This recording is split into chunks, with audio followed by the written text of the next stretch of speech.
તરફ છત્તીસગઢના જશપુર જિલ્લામાં ભર ઉનાળે ચોમાસા જેવો માહોલ સર્જાયો। જોરદાર વાવાઝોડા બાદ જિલ્લામાં ભારે વરસાદ પડ્યો, જેનાથી લાંબા સમય સુધી પડી રહેલી ગરમીમાં નોંધપાત્ર રાહત મળી।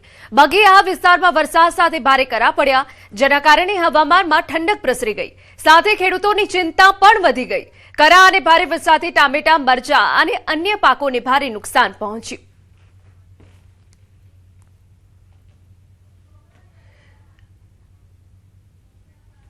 આગળ વાત કરીએ, આ તરફ ગુલમર્ગમાં તાજી હિમવર્ષા થઈ છે।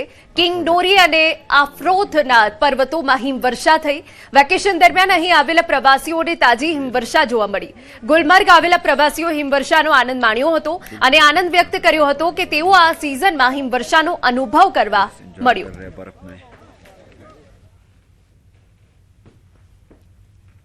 આ તરફ મધ્યપ્રદેશના પન્ના જિલ્લામાં હવામાનમાં અચાનક પલટો આવ્યો। ભારે વરસાદ સાથે ભારે વાવાઝોડું પણ આવ્યું। છેલ્લા 24 કલાકમાં હવામાનમાં થયેલા ફેરફારથી એક તરફ લોકોને ગરમીથી રાહત મળી, તો બીજી તરફ ખેડૂતોની મુશ્કેલીમાં વધારો થયો। વરસાદના કારણે ખરીદી કેન્દ્રો પર સંગ્રહિત ઘઉં ભીના થઈ રહ્યા છે, જેના કારણે નુકસાનનું જોખમ વધી રહ્યું છે। ભારે પવનના કારણે જિલ્લાના અનેક વિસ્તારોમાં વૃક્ષો પણ પડી ગયા। મધ્યપ્રદેશની વાત કરી લઈએ, ટીકમગઢમાં જોરદાર વાવાઝોડા અને વરસાદના કારણે અંધાધૂંધી મચી ગઈ। ઘણી જગ્યાએ મોટા વૃક્ષો ઉખડી ગયા। વાવાઝોડું એટલું જોરદાર હતું કે પોલીસ કંટ્રોલ રૂમની પાછળ રાખેલો લોખંડનો ટાવર જમીન પર પડી ગયો, જેના કારણે પોલીસ કંટ્રોલ રૂમની છઠ્ઠી દિવાલ પણ ધરાશાયી થઈ। આના પરથી તમે કલ્પના કરી શકો કે તોફાન કેટલું ભયંકર હશે। સદનસીબે કોઈ દુર્ઘટના નથી થઈ।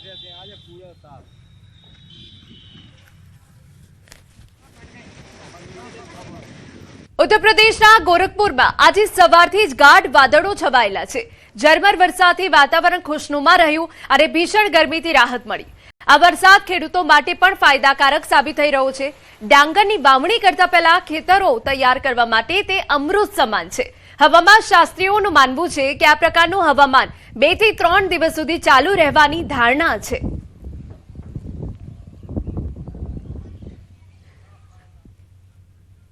સમાચારમાં આગળ વાત કરીએ, રાજ્યમાં તાપમાનનો પારો 40 પાર 42.4 ડિગ્રી સાથે રાજકોટ સૌથી ગરમ।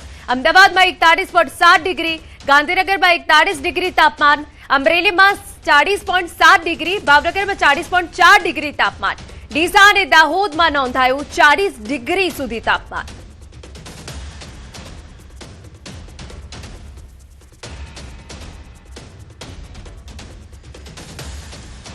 अन्य महत्वना समाचाરમાં વાત હવે ભરૂચની કરીએ। જંબુસર તાલુકામાં રાજકીય તણાવની સ્થિતિ સામે આવી। દહેગામ વિસ્તારમાં સોશિયલ મીડિયા પર પાણી પુરવઠો બંધ કરવાની ચીમકીના મેસેજ વાયરલ થયા। તાલુકા પંચાયતી કાવી 2 સીટ પર ભાજપના ઉમેદવારની હાર બાદ અસંતોષ ફાટી નીકળ્યો હોવાના દાવા કરવામાં આવ્યા। શકીલ ખાલિદ અહેમદ મલિકની હાર બાદ ધમકીઓ આપવામાં આવી હોવાનો આક્ષેપ છે। તલવાર ઉમેદવાર ખાલિદ અને તેના પિતાના ફોટોઝ વાયરલ થયા। જો કે આ મામલે હજુ સુધી પોલીસ અથવા પ્રશાસન તરફથી કોઈ સત્તાવાર પુષ્ટિ નથી કરવામાં આવી। હાલ તો સમગ્ર મામલે તપાસની માંગ ઉઠી છે।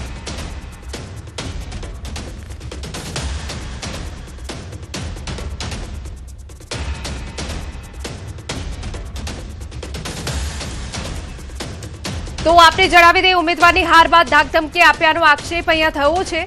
દહેગામ વિસ્તારમાં પાણી બંધ કરવાની ચીમકી ઉચ્ચારી, ચૂંટણીમાં હાર થયા બાદ ધમકી આપ્યાનો આક્ષેપ। અમારા સંવાદદાતા ભાવિન વધુ વિગતે વાત કરવા જોડાયા છે। ભાવિન, આખો મામલો શું છે? ભરૂચના જે જંબુસર તાલુકાના દહેગામમાં છે ને, પાણી પુરવઠો બંધ કરવામાં આવ્યો હતો। આપની પાર્ટી ત્યાં જીતી હતી અને ભાજપની જે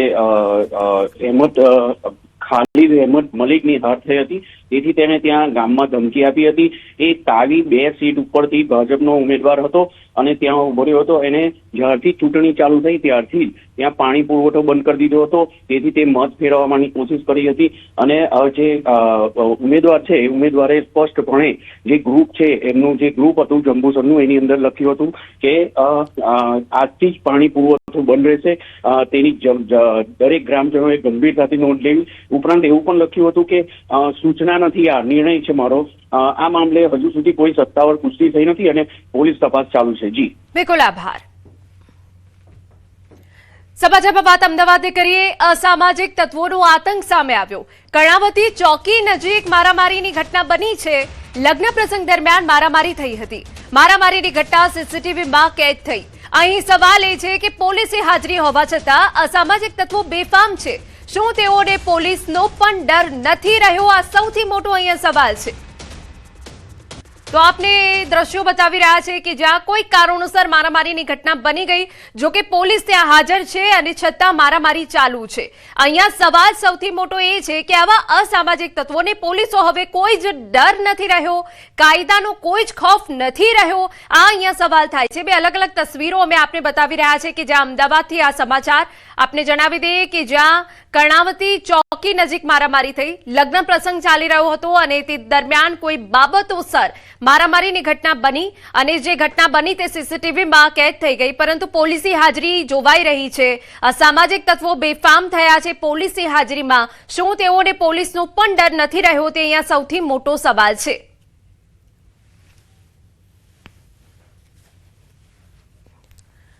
તો કર્ણાવતી ચોકી નજીક મારામારીની ઘટના બની છે. કયા કારણોસર મારામારી થઈ છે તેની કોઈ સ્પષ્ટ વિગતો નથી.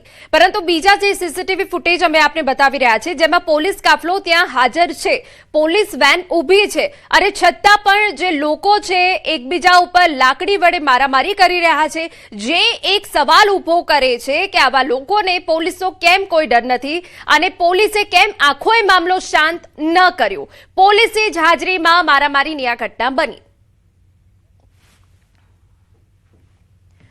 સમાચારમાં વાત હવે સુરતથી કરીએ. સચિન જીઆઈડીસી વિસ્તારમાં બાળકીની છેડતી થઈ. 11 વર્ષીય બાળકીની છેડતીને લઈ સ્થાનિકોમાં આક્રોશ. દુકાનદારે છેડતી કર્યાનો પરિવારનો આક્ષેપ છે. પ્રભુલાલ માડી નામના દુકાનદાર સામે ફરિયાદ નોંધાઈ. સચિન જીઆઈડીસી પોલીસે તપાસ હાથ ધરી.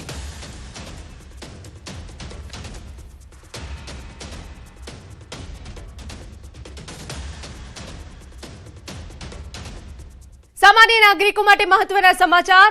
કોમર્શિયલ ગેસના ભાવમાં તોતિંગ વધારો. કોમર્શિયલ ગેસમાં 993 રૂપિયાનો વધારો કરાયો હોવાનો વિગત. કોમર્શિયલ ગેસનો નવો ભાવ 3091 રૂપિયા. રેસ્ટોરન્ટ અને ખાણીપીણીના વ્યવસાય કરનાર પર આની મોટી અસર પડશે.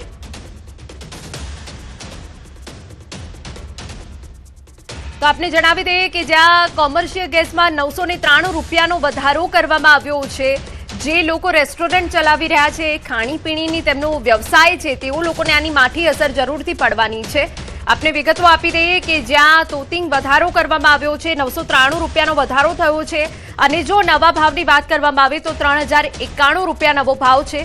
જે રેસ્ટોરન્ટ છે, ખાણીપીણીના વ્યવસાય સાથે સંકળાયેલા છે તેઓ લોકો માટે આ એક ચિંતાના સમાચાર, એક માઠા સમાચાર અને તેમના વ્યવસાય ઉપર આની મોટી અસર થઈ શકે છે. અમારા સંવાદદાતા દીપિકા વધુ વિગતે વાત કરવા જોડાયા છે. દીપિકા, પૂરી વિગત. બિલકુલ, જે પ્રકારે આંતરરાષ્ટ્રીય લેવલ ઉપર ક્રૂડ ઓઇલ અને ખાસ કરીને ગેસનો ભાવ વધારો ઘટાડો જે જોવા મળ્યો હતો અને તેને લઈને આ મોટો નિર્ણય લેવામાં આવ્યો છે સરકાર દ્વારા. હવે જે ગેસનો બાટલો છે તેનો ભાવ 993 રૂપિયા વધી ગયો છે અને તેને કારણે મોટી અસર છે તે જોવા મળશે. સૌથી મહત્વની વાત છે કે જે ખાણીપીણીનો બિઝનેસ કરે છે એના ગેસ સિલિન્ડરમાં જે પ્રકારે એકદમથી 900 રૂપિયાનો જે ભાવ વધારો છે, મોટી અસર બિઝનેસ ઉપર ચોક્કસથી જોવા મળશે. તે પ્રકારની વિગતો હાલ સામે આવી રહી છે. જોકે આજથી જે ગેસના બાટલાના ભાવ વધ્યા છે તે માત્ર ને માત્ર કમર્શિયલ લેવલ પર છે, એટલે રેસ્ટોરન્ટમાં જમવા મોંઘું બની જશે. અને સાથે મહત્વની વાત છે કે હજુ પણ ઘરેલું ભાવ ગેસ સિલિન્ડર છે તેમાં ભાવ ઘટાડો કે વધારો થયો નથી, તેમાં સ્ટેબિલિટી છે. તે 900 રૂપિયા જેટલું છે. પરંતુ જો કે હવે તેમાં પણ ભાવ વધારો થઈ શકે કે કેમ તેની ઉપર પણ ચર્ચા થશે અને તેમાં પણ ભાવ વધારોની શક્યતા જોવા મળી રહી છે. બિલકુલ, આભાર તમામ વિગતો બદલ. और क्या है कि सामान नहीं मिलेगा नहीं तो लोगों को देंगे तो महंगाई बढ़ेगी और उससे सिलेंडर सीधे 1000 बढ़ा दिया. हाँ सर, तो उससे पूरी व्यवस्था आउट तो हो रही है हम लोगों की. काम धंधे फर्क पड़ रहा है बहुत ज़्यादा और मतलब आम आदमी पे जनता को भी असर पड़ रहा है इसका. और क्या कर सकते हैं, क्या बोलेंगे. और तो फिर अब क्या सिलेंडर की जगह क्या यूज करोगे? अभी फिलहाल तो सिलेंडर ही की यूज़ कर रहे हैं. जैसा भी उटपटांग आ रहा है जैसा ही माल, पर व्यवस्था पूरी आउट है. सुशील कुमार। सर सिलेंडर के रेट बढ़ रहे हैं, किस तरह से? अब महंगाई तो बढ़ गई है, मानता हूँ मैं, तो ये सभी के लिए है। एक बंदा क्या कर पाएगा? जनता इकट्ठी होकर गवर्नमेंट से ये बातें बोले, हो सकता है इसमें सुधार हो। लगातार रेट बढ़ रहे हैं, घरेलू तो अभी वही रेट है। बढ़ सकते हैं। हाँ,